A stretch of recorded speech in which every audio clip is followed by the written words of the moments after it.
Hello, everybody, and welcome back to our training on accessibility. I'm Sarah Pratt, and I'm picking up where I left off before lunch, but I'm going to do something while you're adjusting your TV screens and getting settled back into your seats. So we have a few questions, and I'm going to start on some of them. It's possible I will rely on other people in the audience to help me with this. But the first question that I have is, how do you reconcile the Fair Housing Act reach ranges for mailboxes versus the United States Postal Service regulations?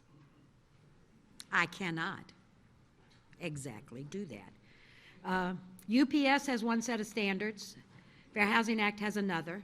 There are a group of mailboxes using both standards in the mid-range that meet both standards. So in a property where there are some covered units and some units that are not covered, the key is assignment of mailboxes to people who need mailboxes within the reach ranges.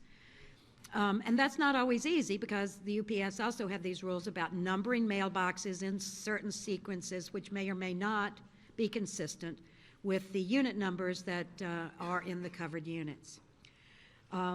So if in a building where there is 100% of the units are required to be accessible, my answer is get all of your post office boxes within the 48-inch, 15-inch reach range, period, end of story, because all of the units are covered and all of the mailboxes have to be within reach ranges. If you don't have that, you have something else, you have some units that need accessible mailboxes and some that do not, my partial answer to this is to identify and install a separate bank of mailboxes within the 48-inch, 15-inch reach range and assign those mailboxes to people who need them. Now, I don't think that's a very good solution. And I can tell you that HUD has been engaged in discussions with the United States Postal Service to get one consistent standard that meets both UPS issues and Fair Housing Act issues. And we are close to getting there, but I can't make any public announcement about it right now. So therefore, in the properties that you are, where we're looking at new construction, i.e. somebody's building it right now, the bottom line is to try to get all the mailboxes within the reach ranges in that narrower category of reach range that's approved by both Fair Housing Act and the Postal Service. And if you, in older properties, the installation of a separate bank of mailboxes that could be assigned on an as-needed basis is an interim measure. We are trying to get to a consistent standard. I will tell you that once in my lifetime, I actually read the entire 100-page plus U.S. Postal Service regulations for clustered mailboxes. And I couldn't find anything in it about accessibility, not even in the appendices. So some of this is just education and trying to work to an outcome that will solve or address everybody's issues. Another question, under what conditions must privately run student housing comply with ADA? All right, privately run student housing must comply with the Fair Housing Act first. Okay, if it's new construction, this is happening all over the country. I know you know this. Big public universities, smaller colleges, rather than building dormitories or in addition to building dormitories, are often working with a private developer business with some kind of relationship between the university and the developer to provide what looks like apartment building housing for students. And that's just a new trend. Privately operated student housing is covered by the Fair Housing Act if it's built after March 13th, 1991, period, end of story. Okay? ADA Title II may also kick in if the university is a public university, that is to say, run by state or local government. ADA Title II requirements may also kick into that housing. So it might require you to do some investigation about how this housing is set up, whether it's set up under a contract or if it's just where the university is using federal financial assistance or whether the university is operating it or whether it's a longer arm relationship before you decide what's covered. In addition, the ADA would apply to privately operated student housing in the same way the ADA Title III applies to any rental housing, which is to say all parts of the premises that are open to the general public, not just tenants and their guests, but the general public also have to comply with ADA Title III, which is the rental office, and if the swimming pool or the community room is also open to the public for, wedding showers, baby showers, the pool is open to the neighborhood if you buy a membership, then all of the pieces that are open to the public of that property also have to comply with ADA Title III. Okay, that's the short answer to that question. That's the short answer to that question. Okay, what about privatized military housing? Okay. My understanding of the privatized military housing issue, and if somebody else like Janine has anything else to add, I'll be happy to bring the mic. But I will just say that there are situations now where off-base housing is being provided for soldiers or enlisted people and their families. Again, the Fair Housing Act is going to apply to those properties, and it's my understanding that Section 504 also applies to off-base housing. Janine, do you have anything you want to add to that? If so, I'll bring you the mic. I do, and you can just repeat it. Okay. Title II and Title III regulations now have provisions relating to housing at places of education. It's not just student housing, it's faculty housing as well. Okay, so on the first issue, Janine is saying that ADA Title II and ADA Title III have specific concrete requirements that relate to university or educational related housing, not only for students but for faculty. All right, here's a question. You have a breezeway in a multi-story building, and you have presumably an accessible entrance to ground floor units, and you have stairs to the levels 2 and 3. Are the upper breezeways common use areas, therefore requiring tactile unit signage? So the answer is, if Fair Housing Act is all that is being considered here, then all that is required is the ground floor units to be accessible. And there are some specifications with respect to stairways and protruding objects that would also apply to stairs in the breezeway. The upper level access points are not considered to be common use areas because the dwellings on the second and third levels, which are reached only by steps and not by an elevator, are not covered units, and there does not have to be an accessible route to them under the Fair Housing Act. And the Fair Housing Act basically also does not generally require tactile unit signage either. Okay, if PHAs under RAD or HFAs under risk sharing support new housing development, which standards apply? ADA, Fair Housing Act, or Section 504? Okay, go through this with me. Let's start with the PHA housing. And you've got new construction. Does the Fair Housing Act apply? Yes. Does Section 504 apply? Yes, because there's federal financial assistance. Now, the next question is, does ADA apply? And what parts of ADA? ADA Title III for sure, and ADA Title II if the housing is operated by a public entity like a state or local government, which is often the case with PHAs. Okay? And HFAs, or support new housing development, what standards apply? Fair Housing Act? Yes, if it's covered under the Fair Housing Act. Built new construction for first occupancy after March 13th, 1991, building with 4 or more units, elevator in the building, 100% of the units, no elevator in the building, all ground floor units, right? You guys should be able to recite this in your sleep by now. So Fair Housing Act would definitely apply, and that includes to tax credit properties. And the Treasury Department has made that explicit and requires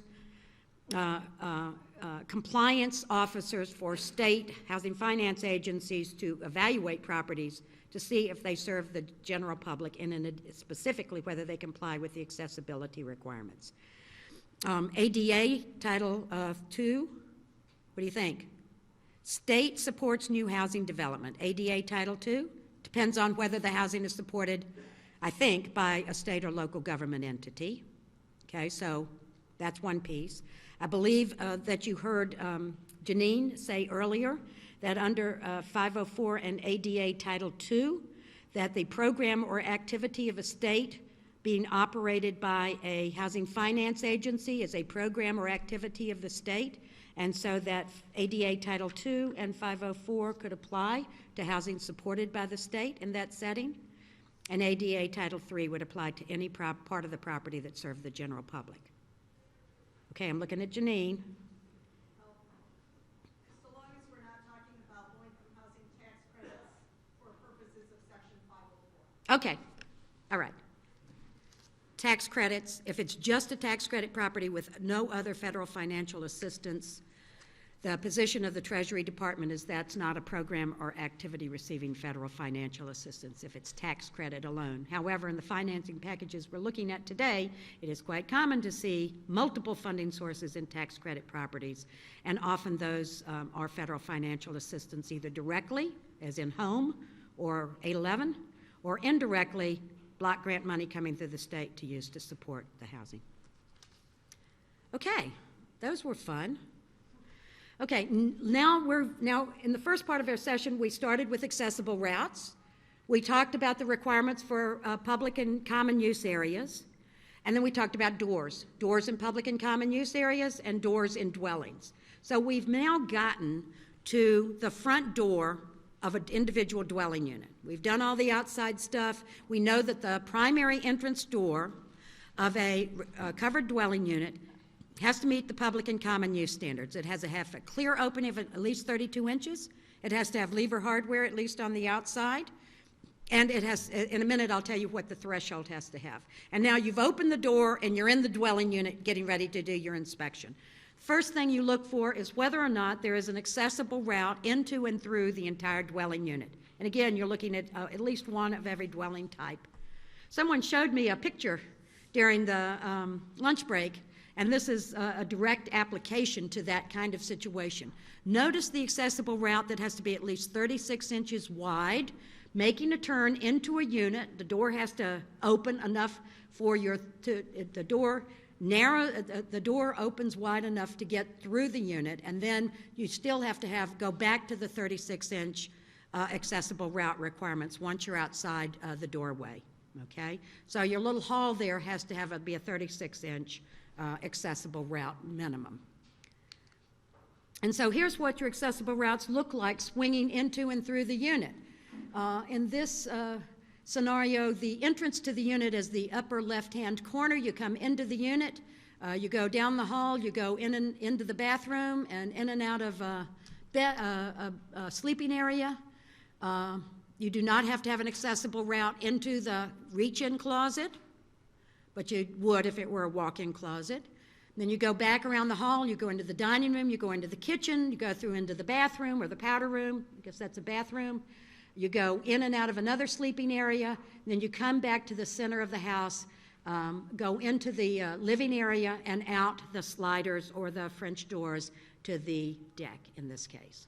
All of those particular routes are part of an accessible route and have to meet the 36-inch minimum width requirement.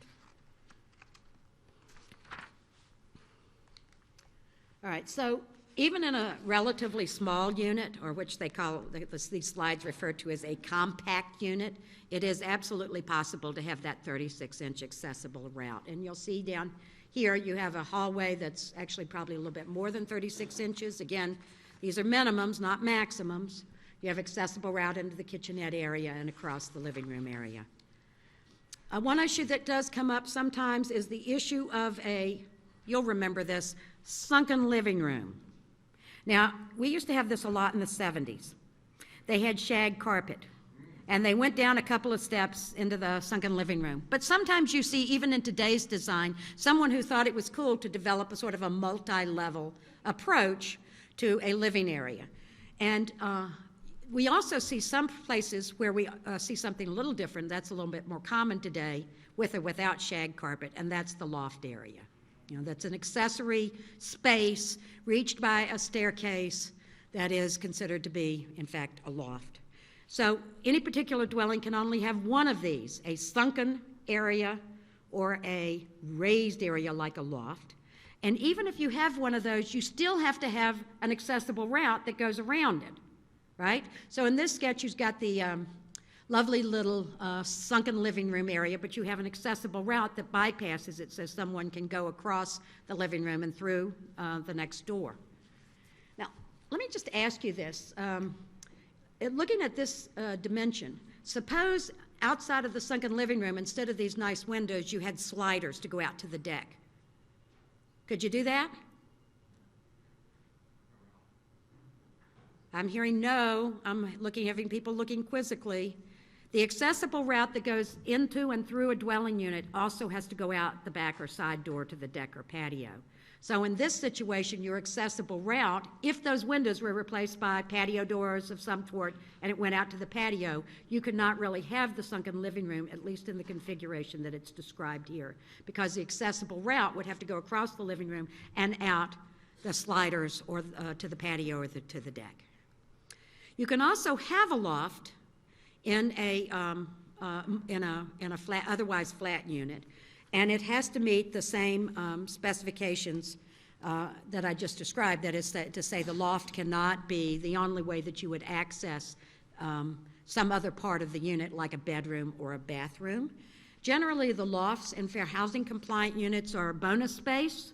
They might be a den, they could be a workout area, but it would not be permitted to put a kitchen or a bathroom, for example, up on a loft, because those are critical elements of a unit, and all the critical elements of a unit have to be on the accessible route. So we do have issues about level changes within units. Sometimes they're as simple as a marble threshold at a bathroom that goes up 1/2 inch. Sometimes there are level changes between a carpeted area and a tiled or wooden floor area. So there are specifications for how much of a level change you're permitted to have. The first one shows what's permissible, which is up to 1/4 inch, and this is this is not technical compliance or non-compliance. It's not a little bit more, a little bit less is okay. Up to 1/4 inch, you can just have a straight ahead, non-beveled level change. But if you exceed 1/4 inch with that level change, you're supposed to have that beveled, and you can get anything from a cheapo metal kind of beveling to some marble or other kind of beveling. And the slope on that beveled area has to be no more than 1 to 2. Okay? So it's to allow somebody in a wheelchair, a wheelchair front wheel could go up up to 1/4 inch if they had to without disrupting transit. But if it is higher than 1/4 inch and no more than 1/2 inch, then they need a little grade thing to make the transition easier. Otherwise, and if you've ever done this or had a friend in a wheelchair, you'll see it. They're tooling down the sidewalk or down the hall in a unit, and they come to this 1/2 inch little step, tiny little step up. You will see the wheelchair grind to a halt and the person fling forward, because even something between 1/4 and 1/2 inch is enough to stop the wheelchair dead in its tracks. So you don't want to have that. The third and bottom picture of this is the best practice, not required by the Fair Housing Act, but it's where you insert the transition area down into the subflooring so you have no level change. If you have a level change greater than 1/2 inch, something that's not shown on this slide, you have to basically treat it like a ramp and have a slope of no more than 1 in 12. So none of this step thing, none of this big step or little level change that is like this.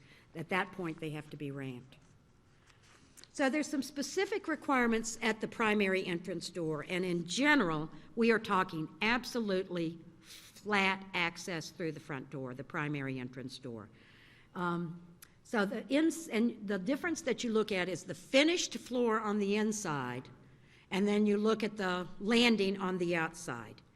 If the exterior landing is impervious, that is to say rock, flagstone, concrete, then the landing may be no more than 1/2 inch below the floor of the unit.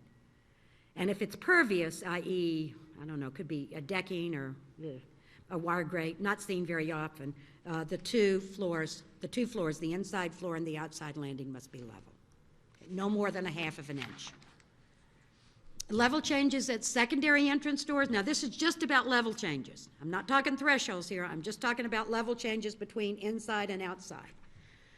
You have the same concept of pervious and impervious. In a pervious setting, and you see this on decks, you could have grate, or more likely you're going to have some kind of wood decking material with a little space in between. Here's the deal. When it rains, rain can come down and go through the pervious part and drain away, right? So the maximum level change that is permitted where you've got a pervious outdoor setting is 1/2 an inch. But if the outside is flagstone or concrete and impervious and it rains, what happens? The water builds up. The water builds up, and and so there's this risk that the water would blow back under the patio door or something like this. Now, you could take care of that by a very tiny little grade of the patio area away from the building, tiny grade. But the standards allow a drop of at least as much as 4 inches, not preferred, because if you're in a wheelchair and you're going through the sliders and going out to your flagstone deck and it's down 4 inches, how easy is that for you to maneuver? Answer, not at all. You can't really do it. And, don't even tell me about wheelchair athletes who will pop a wheelie and go through the door and land on the concrete, because it's just not real. And in fact, the Center for Universal Design out of North Carolina has a little book on what to do if you've got a property where there's a 4-inch drop here. It's like you have to build a tiny little mini ramp, and that often doesn't work because your impervious area is not big enough to accommodate both the ramp and an area to come to a flat halt at the bottom of it. So they allow up to a 4-inch drop. This is an area also where we see sometimes conflict between local and state codes and the Fair Housing Act. Because in places like Florida and other places where they have things like tropical storms and hurricanes, they want to argue for a big drop here to keep water from pooling up. We have had this issue come up, and we have addressed it routinely by saying that the drop can be no more than 4 inches, regardless of what the state or local code says. Okay, so this is a picture of what's really better, which is to say to have the interior finished floor and the external area to be pretty much the same level. So all you have to do when you go through the sliders is go up and over the threshold. That's the better design, but it's not mandated by the Fair Housing Act. So now we have the issue of thresholds. Thresholds are the process of, as my friend Phil Zook says, mediating between the finished floor, the hardwood floor, the carpeted area on the inside of the unit, and whatever is on the outside of the unit. And sometimes we see thresholds on places like bathroom doors, right? You see thresholds there sometimes because it's mediating between a hardwood or carpeted area and the tile floor in the bathroom. So there are requirements for thresholds because a too high threshold means no access for a wheelchair user who's accessing the unit on their own. So first of all, both at primary and secondary entrance doors, the threshold can be no higher than 3/4 of an inch above the finished floor. Okay, so that's the dimension you see on the top picture. And if there's a threshold that makes the level change going on, and that has to be beveled no more than 1 to 2, or a 50% slope. And if you have an abrupt change, it could be no higher than 1/4 of an inch. So the first one shows the maximum sloping that is allowed on a threshold at a primary entrance door. No higher than 3/4 of an inch from the outside landing to the top of the threshold. Okay, what do they call those things that have a measurement and a ruler that go like this? T-square? Is that what they call it? That's a good thing to use to measure a threshold, because you lay it across the top and you run the other piece down to the threshold and you can actually measure it. It'd be kind of hard to measure this without that, but you can do it. So you have the threshold, you make sure the threshold's not sloped too steeply, and a height of no more than 3/4 inch at the threshold level. So the lower illustration is a best practice because they've used a threshold that just goes up, and the level change is no more than 3/4 of an inch. The beveling has occurred, but it's less of a slope and less of a height to go over. Okay? So one of the answers for people who say there has to be higher thresholds at primary entrance doors or even rear entrance doors is that you have to have those high thresholds to keep the water from flowing in. My friend Phil and others argue strongly that that you can have a covered entrance there and that keeps the water from building up right at the door and keeps it from blowing in under the door. Okay? Doing okay? Kind of awake? All right, we're getting to some easier parts now. Requirement 5 addresses light switches, electrical outlets, thermostats, and other environmental controls. So let's start with what's not covered. Controls on appliances not covered by the Fair Housing Act, as you'll see. They are covered to some extent under UFAS, and I'll talk about that towards the end. Hoods over ranges, where you've got a switch on the fan on the hood of a stove, not covered. It's an appliance switch, not a design and construction switch. Special use wall outlets, what the heck are those? They're the ones when you see a building in construction, and it's this fancy-dancy thing that's meant for you to plug in the refrigerator or maybe the stove, and once you plug in the refrigerator and ease it back into its little alcove, you never see it again. That's a special use wall outlet. Doesn't have to comply because no ordinary human being uses it. The refrigerator uses it, and that's it, okay? Telephone jacks not covered, and circuit breaker panels, I am sorry to say, are not covered either. I'm going to tell you, if I was building property today, I'd make my circuit breaker panels within reach ranges, no higher than 48 inches, no lower than 15. Because if I've got somebody in a wheelchair in a unit that has a circuit breaker box in it, I want them to be able to go themselves and switch the circuits on and off if they've got a fire or if they've got a blown circuit. Much better than calling management or the maintenance person, right? And if they've got a fire, they're right there. They can go switch it. But if you put it so high up, like a lot of times those circuit boxes are pretty high up. They're up as high as 60 inches. People in wheelchairs can't use them. So best practice, put them within reach ranges, but technically not covered. All right, room outlets. Room outlets have to be located so that all of the operable parts of the receptacles are 15 inches or above the finished floor.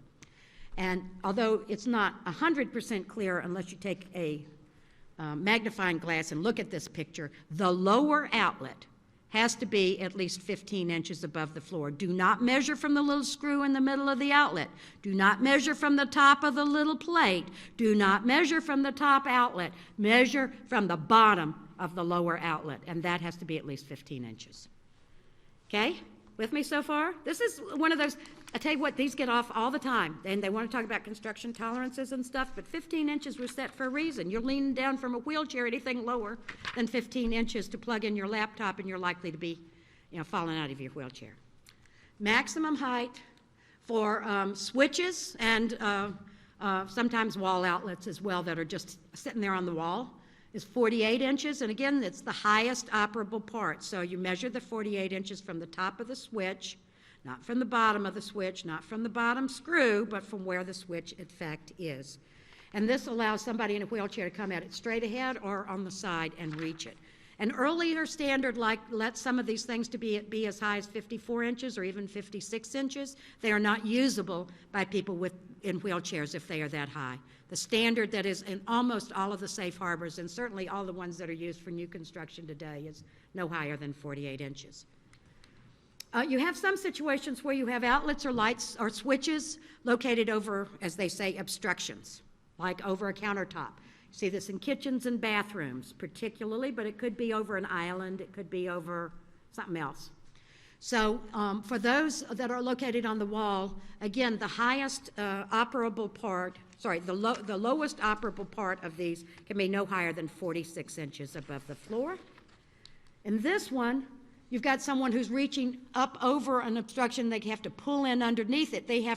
Their reaches, they can't pull up sideways and go like this. They have to pull up in and reach like this, and it's harder to reach. So but you might be able to rest your arm like something like this. So the maximum height for a switch on an obstacle that is less than 20 inches deep is 48 inches, and a bigger depth where you're further back because the countertop or whatever it is between 20 and 25 inches is 44 inches because you're further away, because the countertop is cutting into your stomach and it's between 20 and 25 inches.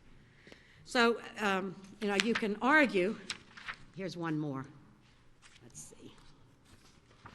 You can argue that if you were just doing design and trying to instruct your staff that the highest a switch should ever be is 44 inches, wherever it's located, especially when you're roughing in and you don't have the countertops in and you're not sure exactly what they're going to look like, just put them all at 44 inches because that's consistent. Anybody can say the highest operable part no higher than 44 inches, and that will work whether it's over a countertop or not. Okay.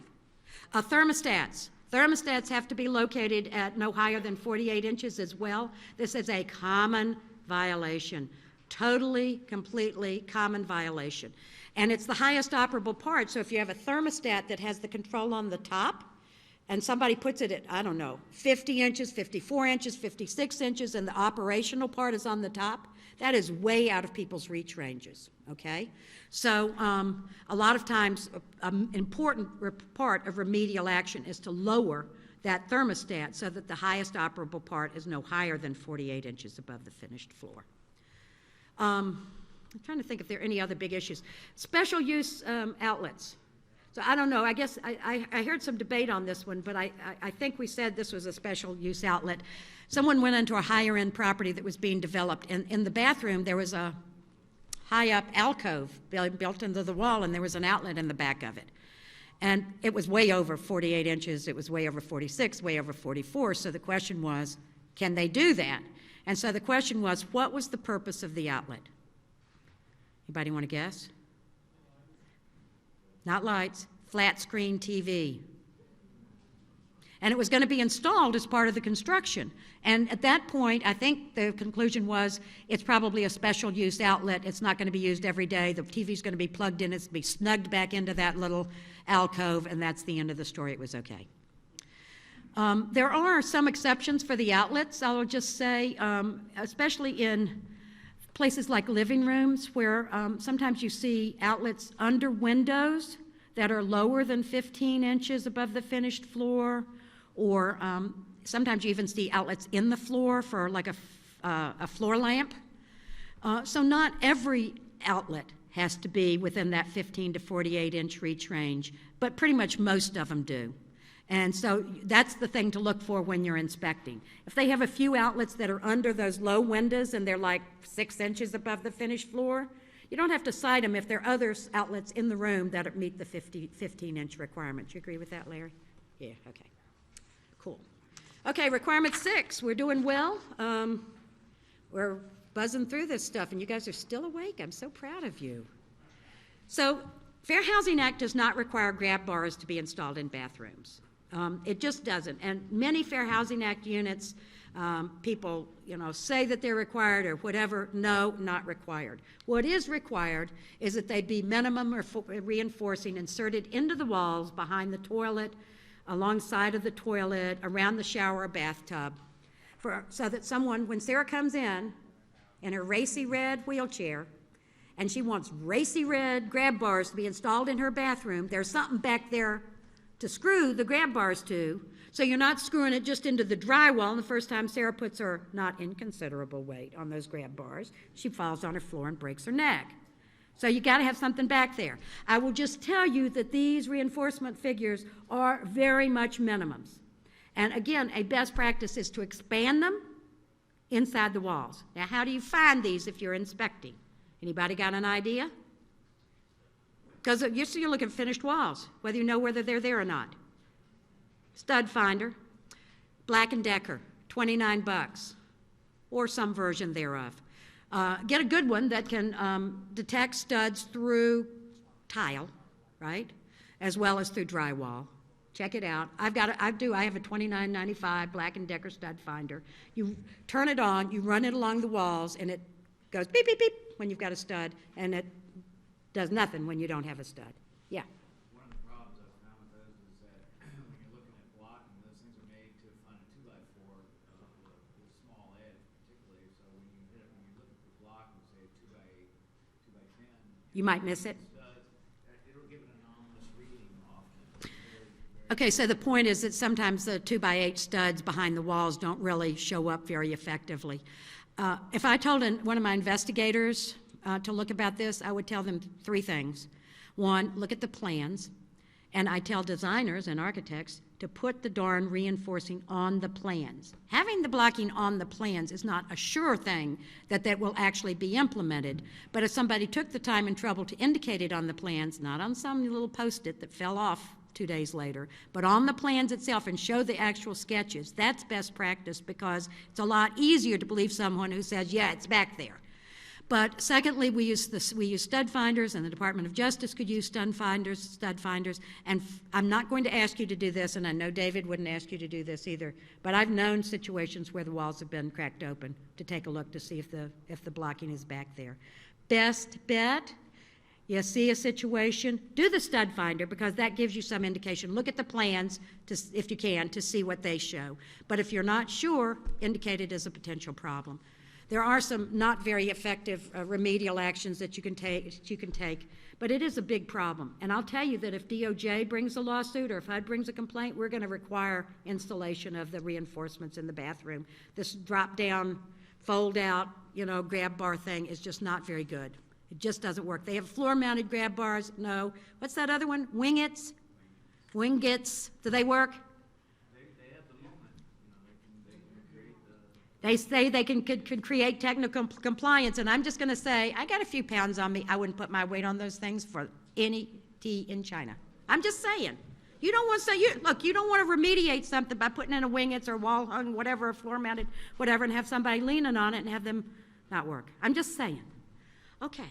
So here's where the reinforcements go. Back of the toilet, side, you could do a floor-to-wall mounted bar between the toilet and the sink if you want to do that, but the main thing is to have a little bit longer reinforcing back behind the toilet than just something that's consistent with the back of the toilet, so it extends further. You also have to reinforce the floor if you're going to go that route. Most people don't do this. Fold-down grab bars, not our faves. Could be done if you really have good reinforcements back in there. Reinforcing at the bathtubs, both along the sidewall and at the head of the bathtub. And also, what do we do about the fiberglass tub and shower reinforcement? I think somebody had a question about that that we heard about before we even did this training. And here's what I'll say about this. Those fiberglass single-piece units that include the wall and the unit, and they just go right in. Let me just say, you cannot install grab bars through the wall of those babies, because when you try to drill into them, they crack, they break, they get big holes in them. So what do? Well, we take the position that the reinforcing still has to be in the walls behind the fiberglass unit, regardless of the decision ultimately to use that particular product, okay?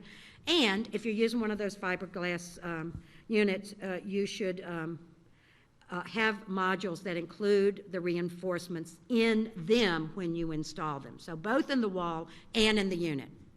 You agreeing with that? I'm agreeing with that. Because if the unit goes out, then you got to have reinforcements in the wall for the real unit, for the real bathing units that's going to replace it.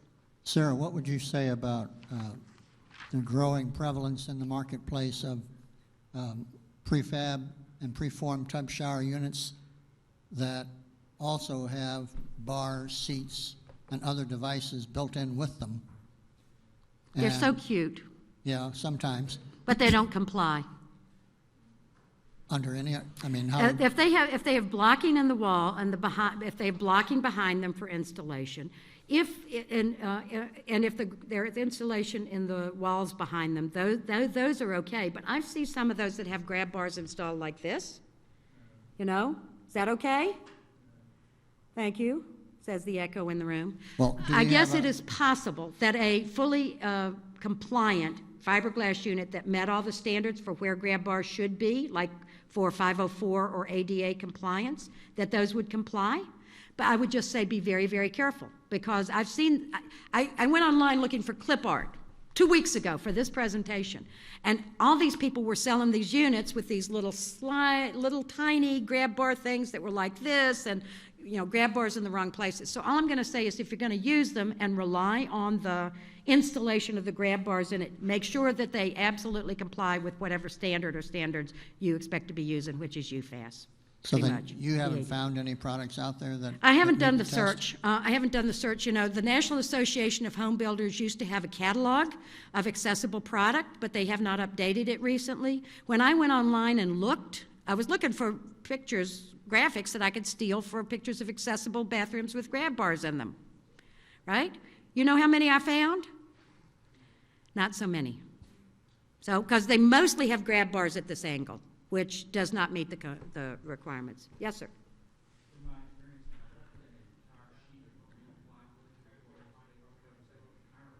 They're putting a big sheet of marine plywood behind this.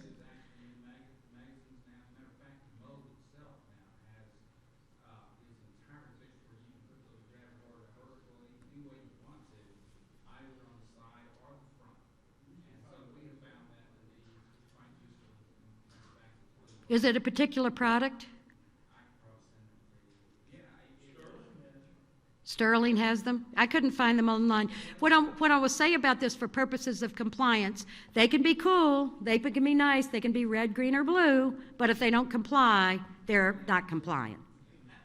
Okay, so the point was that there's a product out there by different producers, I won't name anybody by brand, that says that have the ability to install good product that are adjustable in a variety of different ways.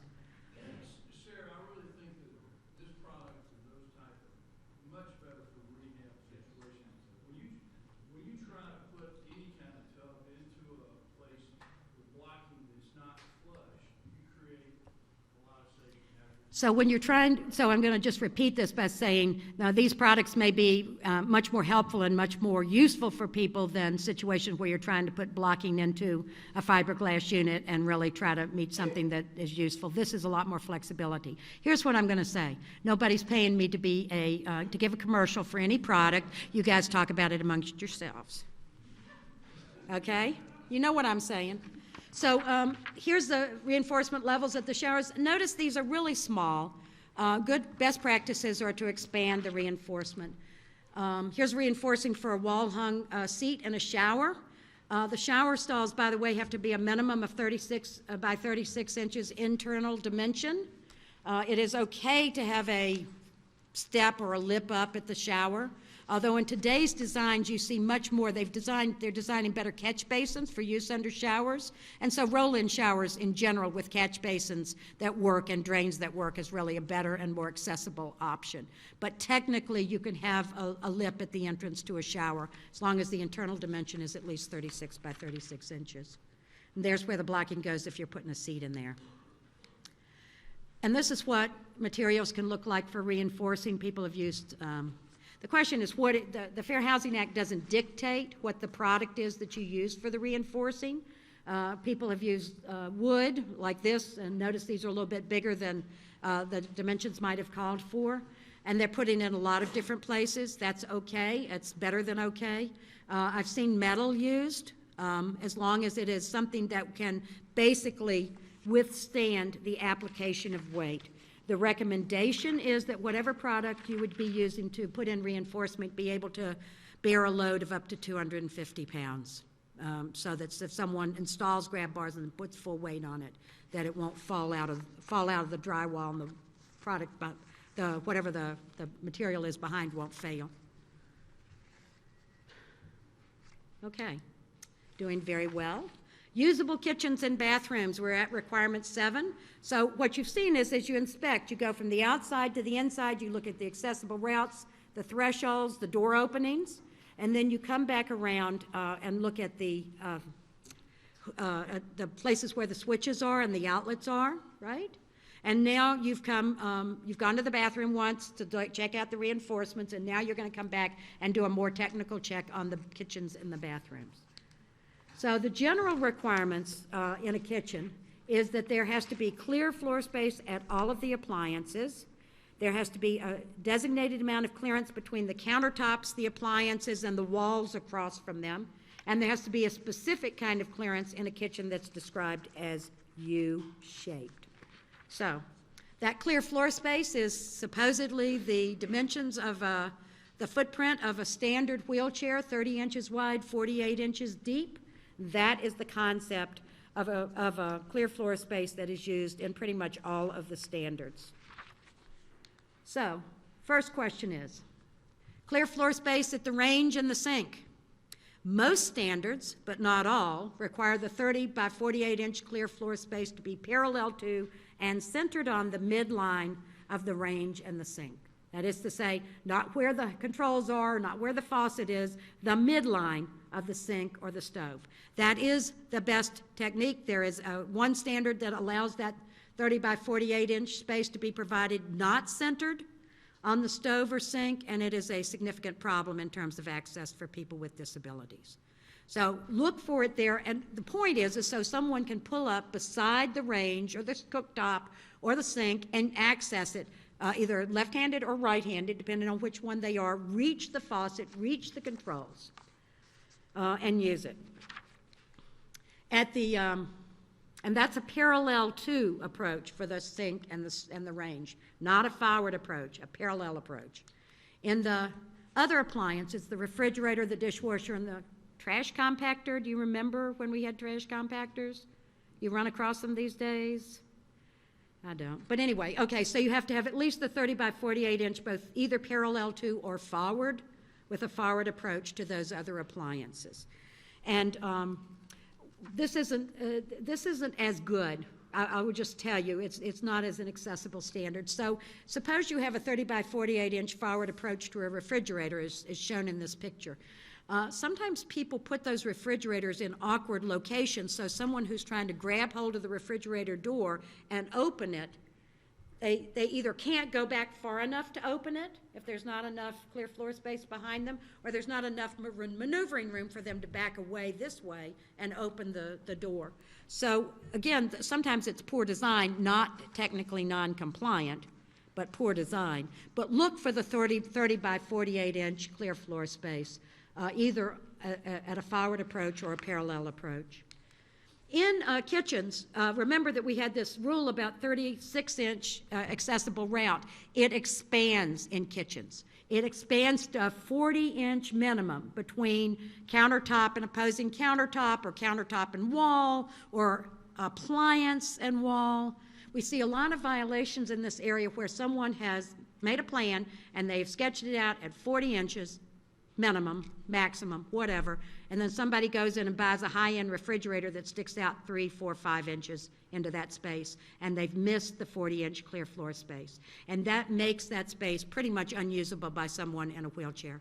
So designers should pay attention to the specify a product, a refrigerator no more than X inches deep, or better, design around the new contemporary refrigerators that not only are stainless, but stick out into the space. So a 40-inch minimum between all of these is allowed there. It's allowed there to allow a little extra space to open things, including drawers. And while you're in a wheelchair, so you're opening a drawer, you may use the wheelchair to back away as you pull out the drawer. You need a little extra space to access the refrigerator. Okay, this is a galley kitchen. 40-inch clearance is important, and this is another example where the refrigerator is sticking out pretty far. We don't pay too much attention or are not too much concerned about the handles of things, but when the actual refrigerator sticks out so far, it's really greatly reduced the 40-inch clear floor space, and that's a big problem. There is one dimension in one place only where you use something other than the 30 by 48 inch clear floor space, and that's in the in the U-shaped kitchen, which has a stove or a sink at the bottom of the U. In this case, it's an upside down U, see the sketch? And you've got a sink and a dishwasher at the bottom of the U, the top of your screen. Here's the problem. See where the 30 by 48 inch clear floor space is? This is a small kitchen area. It's not very big. Someone in a wheelchair does not have enough space to maneuver in there and pull up beside that sink, okay, to do the dishes, or even to open the dishwasher. See the problem? And use the sink simultaneously. There's just not enough space there. So in that design, the HUD requirements, the accessibility requirements, require a 60-inch turning clear floor space in that space to allow someone to pull in, maneuver, turn around, back around, pull around the other way, rather than just having to pull in and out. In those situations, you can have the turning space, and then you can back into that 30 by 48 inch clear floor space and actually access what you need to do. There are some kitchens that are even smaller. These are unhappy experiences, but they technically do comply. In this situation, you have a very narrow U-shaped kitchen with the sink or the cooktop at the end. This is a situation where there's no room for the person in the wheelchair to turn around and go out front ways. They have to go in and out front ways and then back out. So it's not great design. But there's no room for them to pull up beside the sink or the cooktop. So in that situation, you still have to have the 40-inch minimum space, right? But you also have to have under the cooktop or under the sink, you must have to have knee space under there. And under that knee, in that knee space, you must have pipe protection, and it must be finished behind the cabinet if you use a removable cabinet. So sometimes they'll put in a cabinet there and think it's okay, we'll just take it away when someone comes along. That is not acceptable. In other words, if they do this design, the cabinet must be planned and put in there as removable, and behind it there must be finished floor space, and there must be pipe protection, and the part against the wall has to be finished too. Dave, come on. Sarah, on this particular slide, if you'll notice the refrigerator, it's the way it's hinged. I personally can't see how anybody in a wheelchair would open that refrigerator. Yeah, well, that's right. Although Is that an technically, error in the illustration, or is it a? technically, it's a 30. Technically, there's a 30 by 48 inch clear floor space at the refrigerator. Technically, so, but it's if you took that crosshatched area and moved it down, technically it would be there. It's almost impossible to use that. I would tell you what I would recommend in that setting. I would recommend, if that's what you were confronted with, I'd look for a refrigerator that had a door that opened the other way, so that you could open the refrigerator from back down there where it says 40-inch minimum, open the door that way, pull out of the galley part, and open the refrigerator the other way. I think that's the only way it would work. That's probably right. Thanks. Okay, everybody see that point? Okay. All right, now we move on to bathrooms. What's a bathroom? Oh, you know what a bathroom is, right? It has at least one tub, it has at least one toilet, and at least one sink. Okay, so that's the definition of a bathroom. And a powder room is something different. A powder room can have a sink and a toilet, but not a bathing facility. But to be described as a bathroom, there has to be a bathing facility as well as a toilet and a sink. So that's how these are defined, and there is a requirement for certain kinds of clear floor space in the bathrooms. So in general, for a accessible or usable bathroom that complies with the Fair Housing Act, you have to have clear floor space of the 30 by 48 inch size inside the room and inside the swing of the door. What does that mean? That means the door swings into the bathroom, and you have to have enough clear floor space to pull all the way into the bathroom, get past the door so you can tap the door behind you and have it closed, because we all like our privacy in the bathroom, right?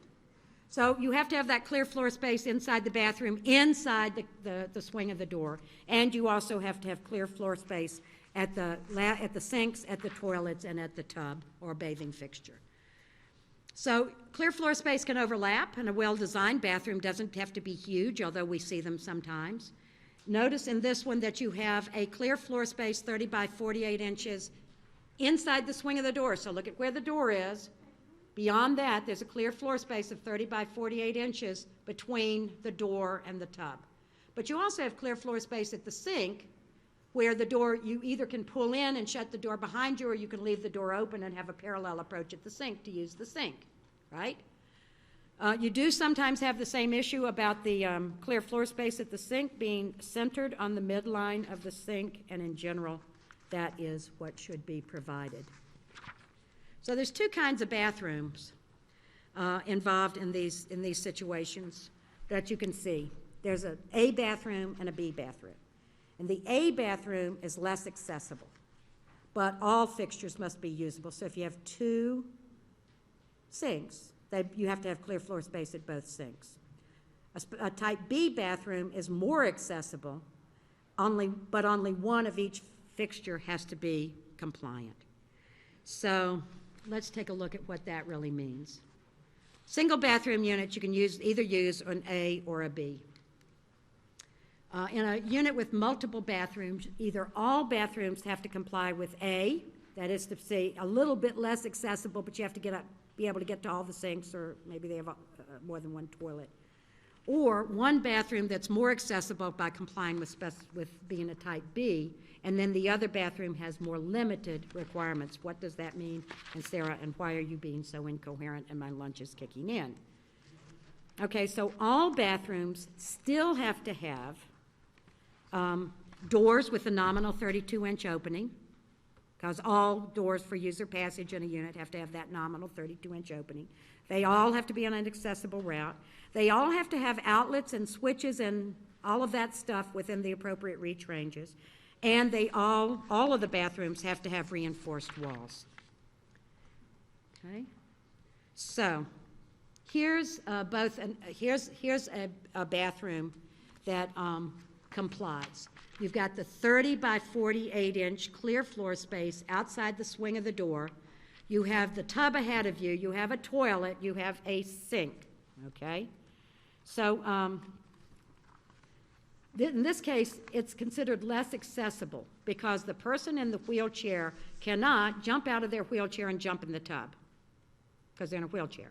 So in this specification A, it's less accessible because to get into that tub, which you'll notice is at the end of the bathroom, you have to transfer from your wheelchair to the toilet and then from the toilet into the tub. That's why it's considered to be less accessible. All right? So you also have to have clear floor space centered on the sink, 30 by 48-inch clear floor space. You have to have specifically dimensioned clear floor space around the toilet so that a wheelchair can pull in and the person can transfer from the toilet to the tub. Okay. The toilet can overlap the clear floor space, I just want to say about that. There are specific dimensions for this item. Okay, in a type B bathroom, notice where the tub is. It is not at the end of the room. It is on the side of the room, okay? That's a primary difference between the type A and the type B bathroom. In a type A, the tub's at the end. In a type B, the tub's on the side. Why is that more accessible? Because someone can transfer from a wheelchair directly into the tub. They can put their legs over the tub. They can transfer into a bench in the tub. They do not have to jump onto the toilet in order to get in the tub. That's why it's considered to be somewhat more accessible. What? Yeah, well, yeah, you could. We'll see. So in that case, the person in the wheelchair would reach across the tub to the grab bar which they had installed on the other side of the tub, and or a grab bar possibly even at the head of the tub that they might have installed to hang on to as they were doing their transfer. Okay. So everybody okay with this? You still have to have every accessible bathroom. You have to have the clear floor space outside the swing of the door. You have to have the clear floor space parallel to the sink and centered on it. You have to have clear floor space around the toilet. And all of those apply regardless of what kind of bathroom it is. In a shower stall setting, the internal dimension of the shower stall has to be 36 by 36. I already mentioned this. Let's see. Sorry. 36 by 36, and you have to have the 30 by 48-inch clear floor space parallel to the shower, and best to have a drop-down seat. If that's not there, there has to be at least reinforcement for installation of that. Okay? Now we've gotten to the final piece of this part of the powder room, of the bathrooms, which is the powder room. Lots of places now these days have a powder room. There are limited situations where a powder room has to be accessible. Does anyone remember an example where a powder room may have to comply? They're not a bathroom, so they don't have to meet all the technical specifications. There's one specific situation where a powder room has to be accessible. remember the townhouse that was served by the elevator that I talked about this morning, where you go up the elevator and you go down the hall and inside and behind that door is a townhouse? And I said there could be a bathroom or a powder room on that floor, and that powder room has to be accessible. So usually what has to be met in a powder room is that they have to have a door that's wide enough, they have to be on an accessible route, and they have to have their switches in an accessible location. But if the powder room is the only facility on the primary entrance level of a townhouse that has to have that level accessible, then the powder room has to have additional space inside of it to permit the 30 by 48 inch clear floor space outside of the swing of the door. In this picture, it's not relevant because the door swings out, and they have to have clear floor space around the toilet. So mostly powder rooms aren't covered. They just count in terms of clear floor space. They only have to have an accessible door and accessible switches. And the sink can be crammed in the corner, you know, in some little odd configuration. The toilet can be tiny. It can be a tiny little closet kind of space. But if it's the only toilet area on the primary entrance level of a townhouse where that level has to be accessible, then you have to add in clear floor space at the sink and at the toilet so it's more usable. Is that a best practice? Heck yes, it is. If you've ever had a family member who broke their darn leg and all the bedrooms are upstairs and all the bathrooms are upstairs, some teeny 9-seat powder room, you will be praying for a powder room with a little bit more space in it. I'm just saying.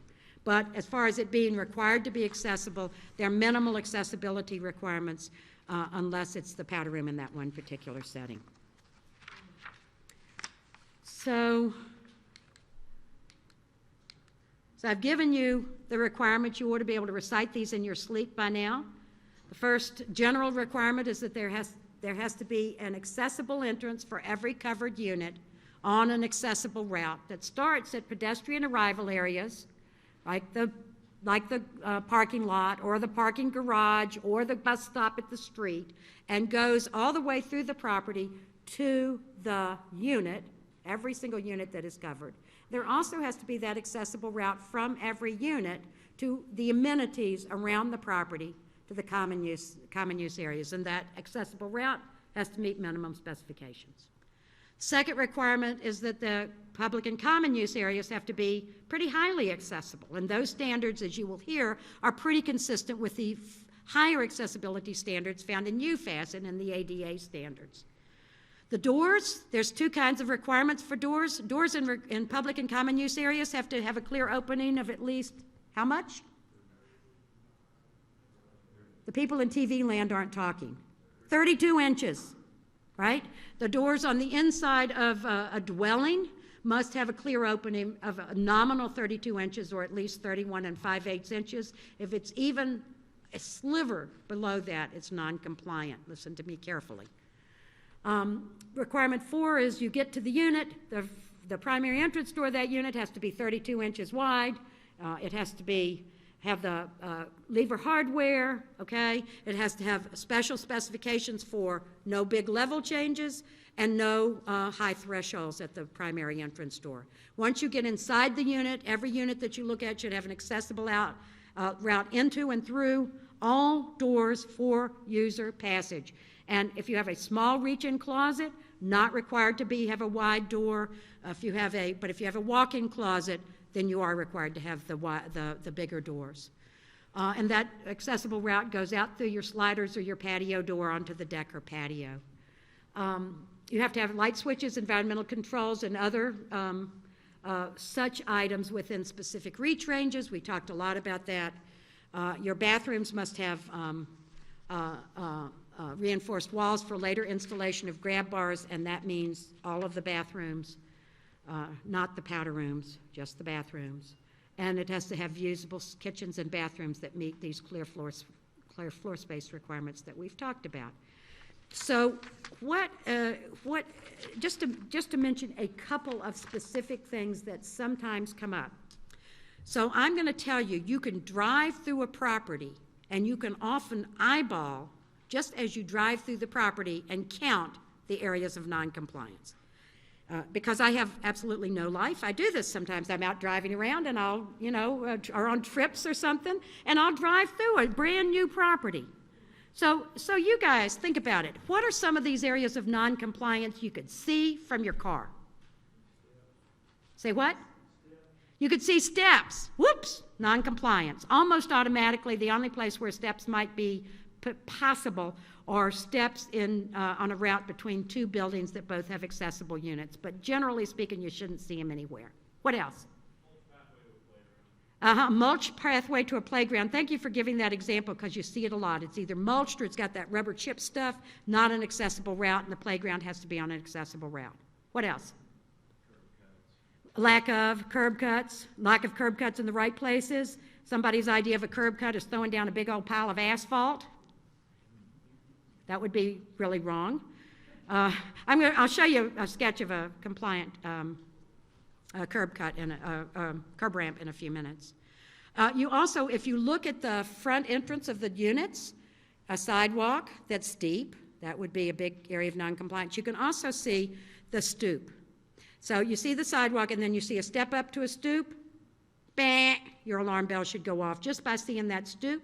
And then look at the front door, and if you see a big step up into the unit, and a lot of times they've got a 4x4 or something under the door that you can see plain as day, non-compliant. I'll tell you something, I would not even stop if I had a mobility accessibility and looked at that. I wouldn't even stop. Other areas you could see from your car, lack of accessible parking spaces. Lack of accessible parking spaces at the rental office, or lack of accessible parking spaces scattered around the property. People notice that stuff. You really notice that stuff. Anybody think of some other examples you could see from the car? Say what?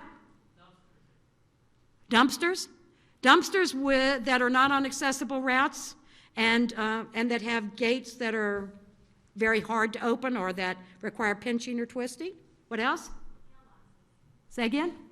Mailboxes. Mailboxes up on curbs, right? So that, really, there's no accessible route to the mailboxes. I can't tell you how many places I've seen that. Or mailboxes that have that are way up high that are outside of reach ranges. Potential problem is right. Okay. You can see them from your car. Now, what? Do we have questions? I want to go into UFAS in a minute. Well, here's a question that's directed straight to you via email. And the question is that, it's a several-part question. The first is that you indicated that if you see a site acceptability issue, for example, a vehicular access only to an amenity feature, to send it up. And the questioner wants to know if more precisely what you meant by that. Does that mean send it up to FHEO, to multifamily development, and in what point in processing if it's a D4? So what is the process, David? They bring them to you, I believe. Well, it's proposed, so it's not yet built. Okay. So at this point, if you're inspecting and you identify it, I'm going to say defer to your process. You would not necessarily call us about it unless you had a question about technical interpretation or what a particular requirement was. In those settings, I would say go to the Fair Housing First website to check there first. They have a toll-free telephone number. They have material questions and answers online and all the rest. And I think the questioner's specific circumstance refers to this. A project was built as phase one back in the mid-2000s, and this included a pool. Now an additional phase is being proposed, intending to use the same set of amenities, but the second phase is at a very different elevation. And so vehicular access is proposed to these amenities, originally built with phase one. So the question is, if asked if this is beyond the control of the builder sponsor, the response is, well, the topography prohibits and the building code gives issues, so it's beyond our control. And our reaction would be what? My reaction would be, you better be darn sure that your topography prevents it, because the Department of Justice has not liked that defense and has tossed it out every time they have seen it. I would really reevaluate both parts of the property. Phase one and phase two are covered by the accessibility requirements. Well, let me toss in another wrinkle. In Okay. in all probability, each phase is separate and distinct real estate. Separate and distinct? They are separately mortgaged and they are separate parcels of real estate. Don't care. Don't care if they're separate parcels of real estate, doesn't matter. Well, the consequence All parts of the property, the first part you faced was built in the mid-2000s. It was subject to the design and construction requirements then. They'd have to go back and establish that that there were circumstances beyond their control that prevented them from making the amenities more accessible in the first place. And if they're building new stuff, I would say they need to redesign it to maximize accessibility and/or add new amenities, and they won't like that answer one bit. But I'm telling you, DOJ has, and HUD as well, frankly, has been serious on these requirements. We want people to show us that really it was not possible to have the pedestrian route. And I'm looking at other people I know and respect to work on this, and they understand where I'm coming from on this. Okay? So if you had two parcels of land, you were a developer, you bought the first parcel of land, you developed, you're compliant. You bought the second parcel of land, you have a different ownership. You're going to have a use agreement between the first and the second. On the second, you don't have a room for a pool, other amenities, but because of the fact the first was built, the second was built, and you have different elevations. You're effectively... Your choice is you build a second pool, or you build a switchback ramp from the second phase back to the first phase. Whichever is cheapest is what you're going to end up with. All right, okay, so let me see, I'm not sure I can capture this for the listening audience on TV, but the idea is you have one phase that's completed and it's accessible, but there's an adjoining parcel that's a second phase, different arrangements, but there's a use agreement between parcel 2 and the property on parcel 2 and the property on parcel 1, but to provide an accessible route from parcel 2 to the amenities on parcel 1 is going to require a vehicular route. And so the question is, can you do that? And my answer is, only if the circumstances are completely outside of your control. And then I heard, this is how you can deal with it. Larry, repeat your example. Your two choices are you either build a second swimming pool, You can either build a second swimming pool on phase 2, or you build a switchback ramp going from phase 2. or you build a switchback ramp between the two phases, that a switchback ramp being a ramp that goes like this with appropriate landing areas, and it's beautiful and it's nicely designed, has planters on it, and you go from this area to cover the difference in elevation. Planters are not required by the Fair Housing Act, I just wanted to. It sounds like that if you're a developer and you're buying 30 acres and you only intend to develop 10 or 15 to start with, when you're doing your evaluation and due diligence on that 30 acres to begin with, you better think about how the whole site's going to lay out, and you better plan it accordingly. You do that with respect to all the other requirements that you may encounter, and accessibility is one of those. Plan for it.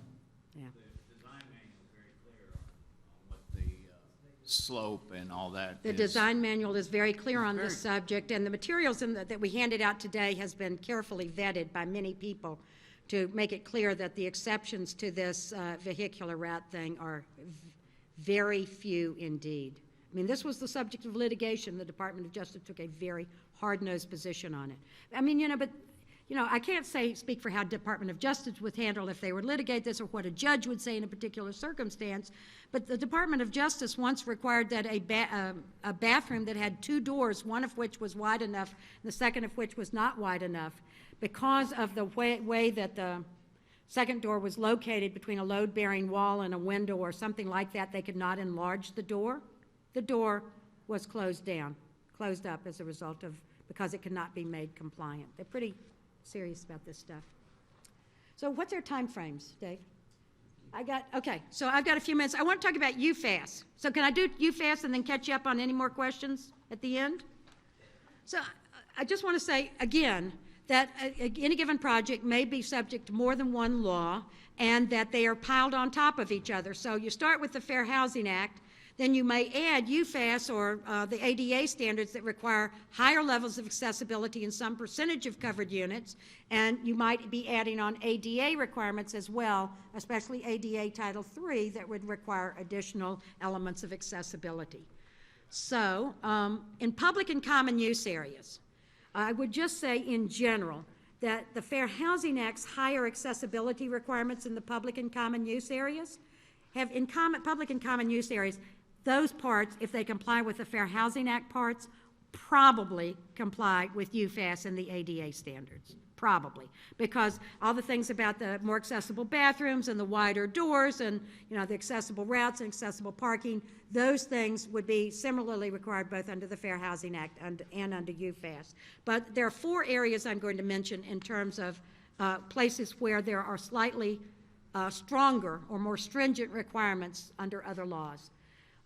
Van accessible parking, doors and elevators, laundry rooms, and accessible signage. So let me go through those. The first issue is the van accessible parking space I mentioned earlier, which is ADA Title III requires van accessible parking spaces in areas that serve the public. And typically this is rental offices, but in some properties it might be the community room that they rent out for community parties, or the pool where they sell memberships to anybody who has the money to apply. Public means outside of the tenants and their guests. So a van accessible parking space requires a 96-inch access aisle. It also includes in covered parking a higher vertical clearance for the van parking space and the access aisle and on the route to the space. So if you've got a parking garage, you got to have more height to accommodate the van. And a sign that says van accessible. So those are basically the requirements there. At least one van accessible space has to be provided everywhere that serves the public. And if there are more than 8 accessible parking spaces someplace or another, like a huge property or something, then at least one of every 8 have to be accessible. So doors. The issue of fire doors does sometimes come up, and the ADA standards permit deference to local fire code standards. This is a hard-fought battle back and forth, but in general, we would say fire door standards would comply, and if you have a fire door setting, think about a power assist door if you've got a lot of people with limited mobility in there. And elevators under ADA have specific requirements for signage and for noises and for dinging and for floor levels that would not necessarily apply under the Fair Housing Act. One more difference in common use laundry rooms under the UFAS or ADA, front-loading washers or dryers. Remember I told you front-loading washers or dryers were not required by the Fair Housing Act, but they are required by UFAS and ADA.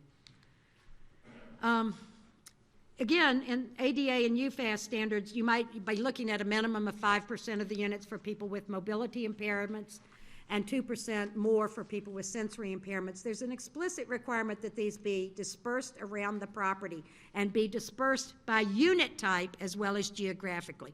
This is a really important issue, and I can tell you that it's one that we get complaints about all the time, where someone says, and I filed a lawsuit over this on behalf of some clients one time. They were a couple, both in wheelchairs. They were both living in 1-bedroom units. They got married, were ready to live happily ever after, and you know what?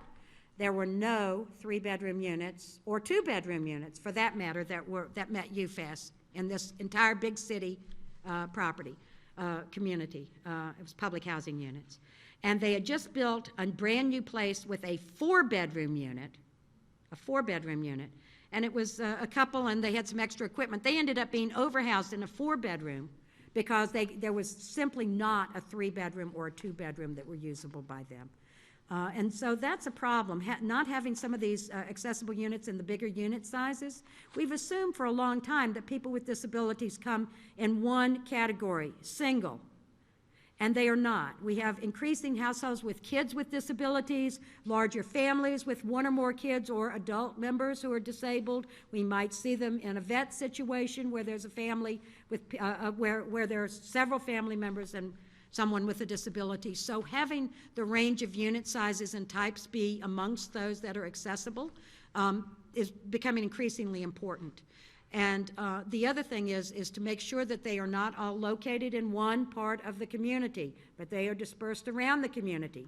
The concept of one floor or one wing where all the accessible units are is inconsistent both with the Fair Housing Act, Section 504, and the Supreme Court's decision in Elsie versus Olmsted that says that people with disabilities should live in the most integrated setting appropriate for them.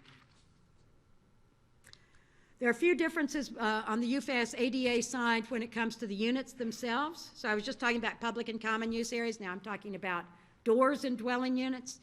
Under the higher accessibility standards and these other requirements, the doors in the dwelling units have to have a clear opening of 32 inches.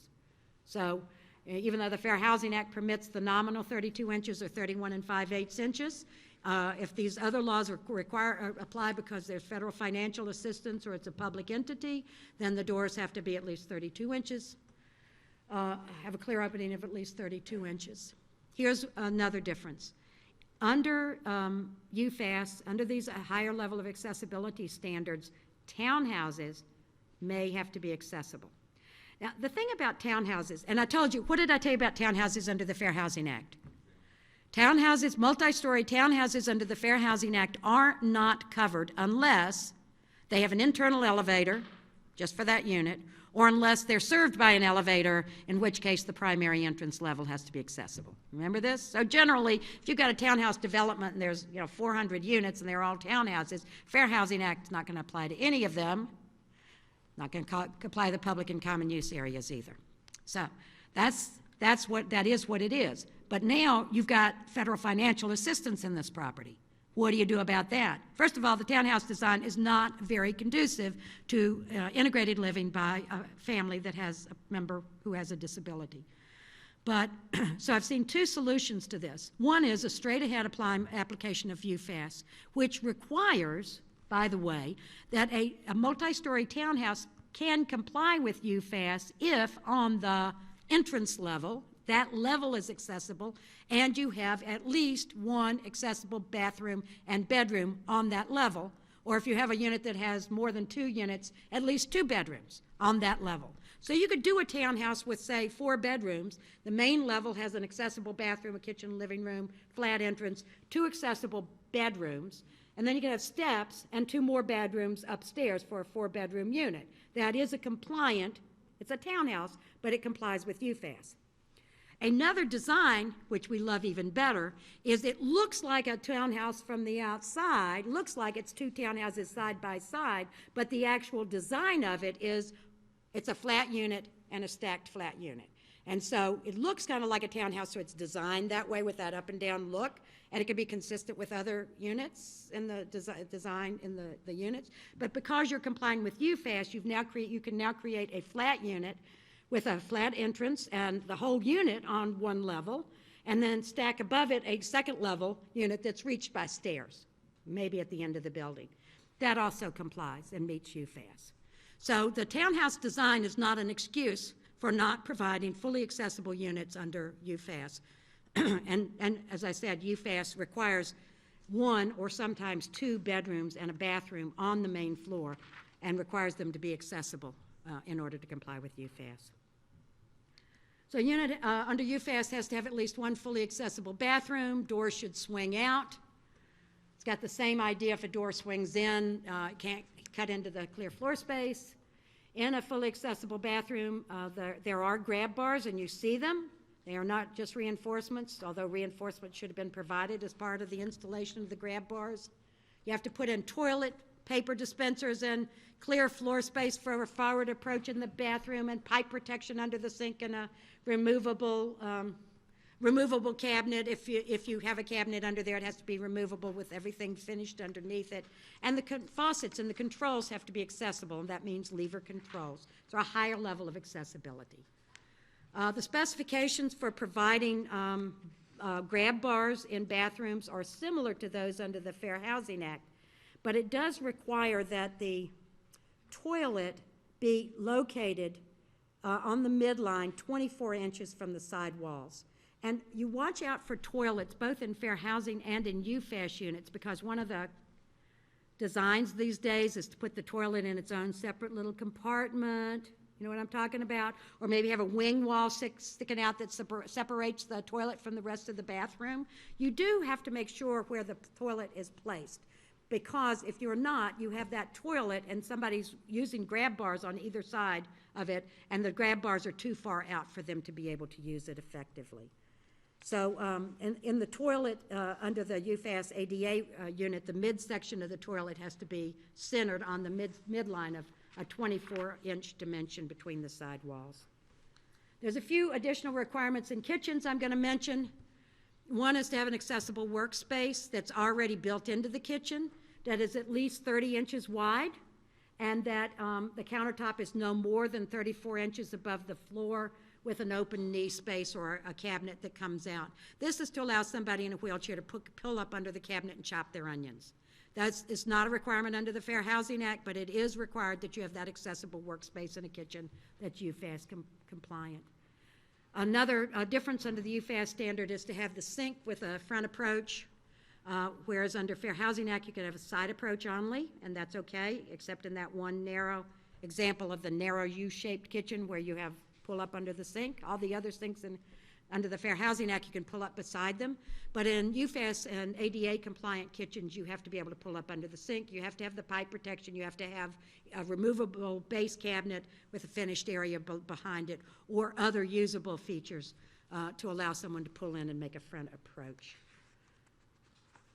Almost done.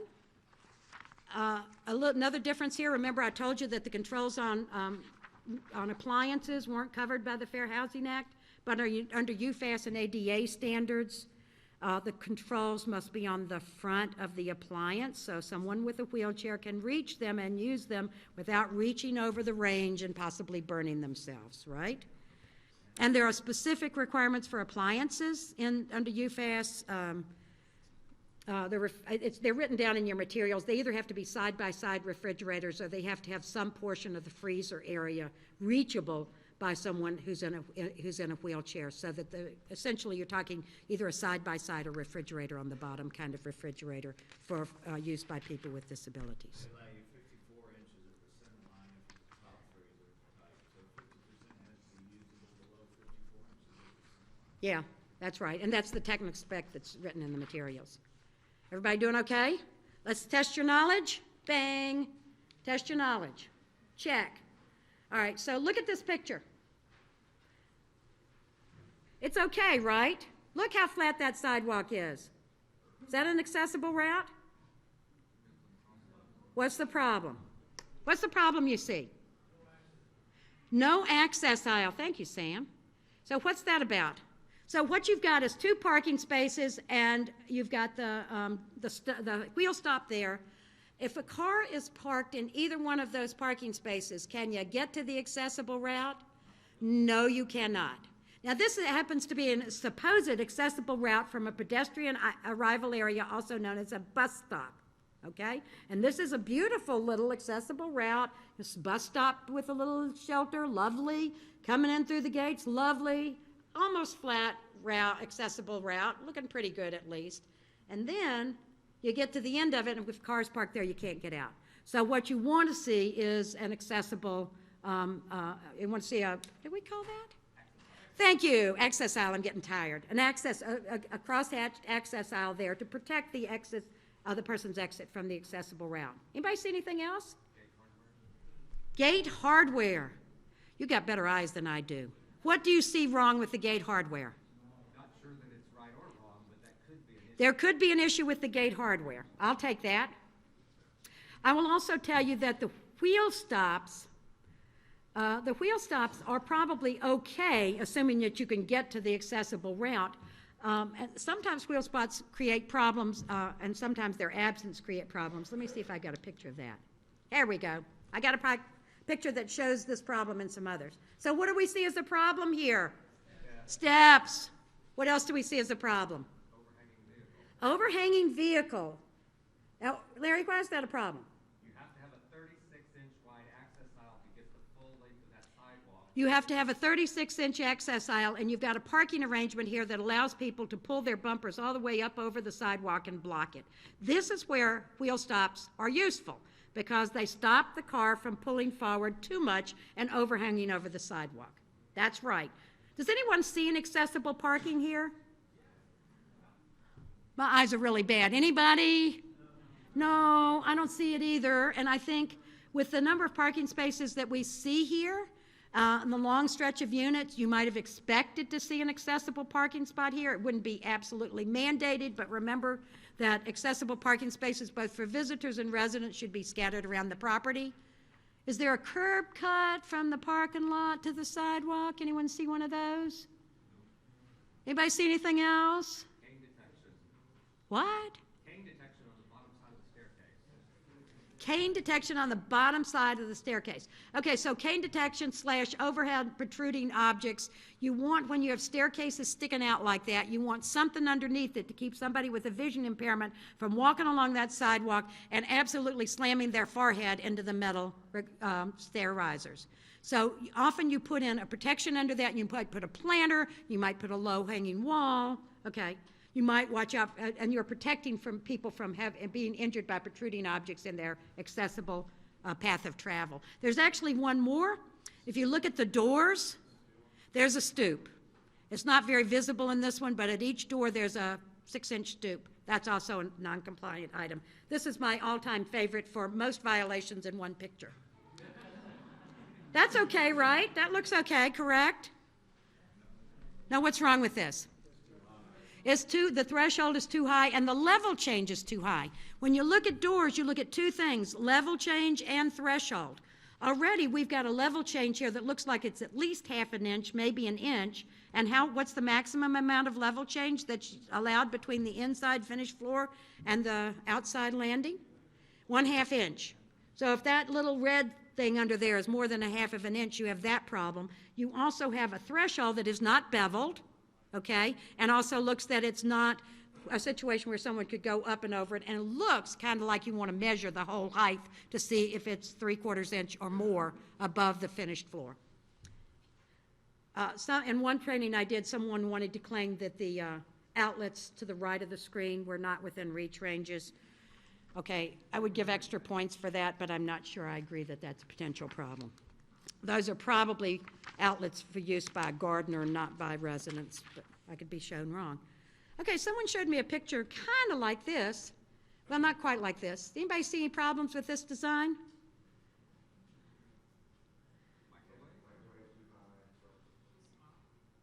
Microwave's too high for a UFAS kitchen, but it's not covered under the Fair Housing Act. What else?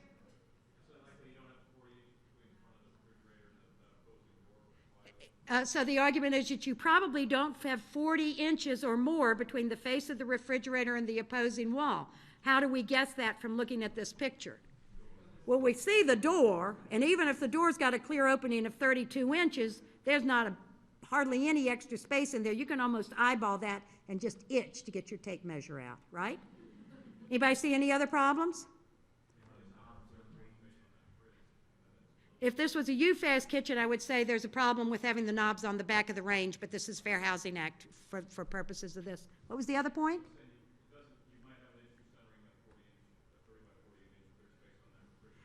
Bless your heart. You might have a problem centering the 30 by 48 inch clear floor space on the refrigerator. And why might you have that problem? Because the door frame gets in the way and inserts itself into that clear floor space. I don't see how somebody in a wheelchair could pull up beside that in the 30 by 48 inch clear floor space. Do we have the same problem with the stove? 30 by 48 clear floor space on the stove? Yeah, well, you have the knobs and the handles I'm not worried so much about. I am worried about that refrigerator sticking out into it.